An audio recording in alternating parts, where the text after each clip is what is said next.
Magandang buhay po sa ating lahat. So today po is November 8, 2023 at update po tayo kay Mommy C. So nanganak na po siya just this morning. Hindi ko po sure kung this morning or kagabi pa kasi hindi po namin in-expect na ngayon po siya manganganak. So ang expected date of delivery po niya is November 10. So, yun po yung ika-114 days niya simula nung nabulugan siya. At sa hapon, wala siyang mga pinakitang signs na manganganak na siya. So, pinakain ko pa siya ng marami. Kasi supposed to be, ngayong araw pa lang ako magbabawas ng pagkain niya. Kasi 'di ba yung ika-111 days, magi-start na tayo na magbabawas ng pagkain niya. Hanggang sa ika-114 days ay wala na dapat tayong ipapakain sa kanya.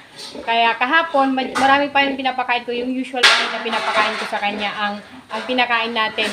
Kasi hindi pa natin ini-expect na manganganak na siya. But here comes, meron na tayong nadatnan na 11 piglets. Pagkagising natin, ayan, meron na siyang nailabas na 11 piglets. Lumabas na din yung mga inunan niya. At siguro kagabi or madaling araw siya nanganak. Okay, so God is good kasi hindi man tayo ang nagbantay sa inahin natin na si Mommy C. Alam natin na si Lord ang nagbantay sa kanila. Kaya wala pong namatay. Okay, wala siyang nadaganan or walang mummified, ganun. So lahat po buhay, 11 piglets. It's a blessing. 11 piglets po buhay lahat. At meron lang tayong isa dito na medyo hindi okay kasi nadatnan po nung inlo ko na nasa baba siya. So nahulog siya mula dito sa may crib dito sa baba. Okay, dito. May kanal kasi dito at dito na dyan yung daanan ng tubig. Okay, so meron pong maliit. So nanginginig siya kung makikita nyo. Kaya pinapadede natin siya kasi hindi niya kayang magdede mag-isa. Okay, so kawawa naman. Hopefully makasurvive siya para 11 piglets pa rin po na lahat buhay ang ma-dispose natin.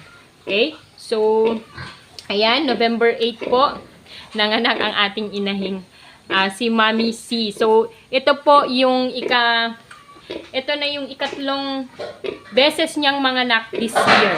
Okay, this year lang po yan ha. So unang beses siyang nanganak January, ang ingay.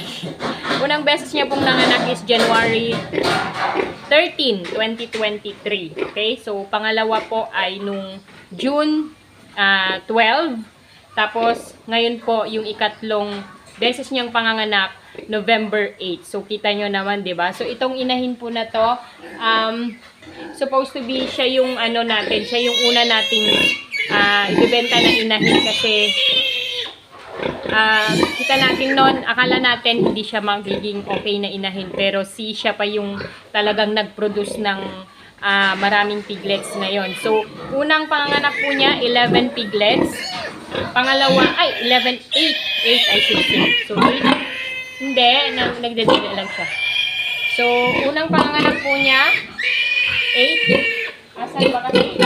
Kasi kayo umiyak, nagagalit siya. So 8, nagagalit siya. Kasi ayaw niya na may umiiyak. Naiisip lang naman, oh hindi, nagdedede siya, oh, nag-aagawan kasi sila. Nag-aagawan sila kaya ano, okay? So 8 yung una, pangalawa 8 ulit po. Itong pangatlo ang pinakamarami, 11 piglets, okay? So dati ko nang alam na mas marami yung piglets na iaanak nito ngayon kasi kakaiba yung laki ng tiyan niya ngayon nung nagbuntis siya kaysa dun sa mga nauna. Okay? Huwag ka kasi malikot, Okay, so another blessing po. Thank you, Lord. Thank you, Lord, for the blessing. Kahit maraming pagsubok ay mas titingnan natin yung mas maraming pagpapala na nanggagaling sa Panginoon. Okay? So, ayan. Huwag ka kasi ang limot-limot mo.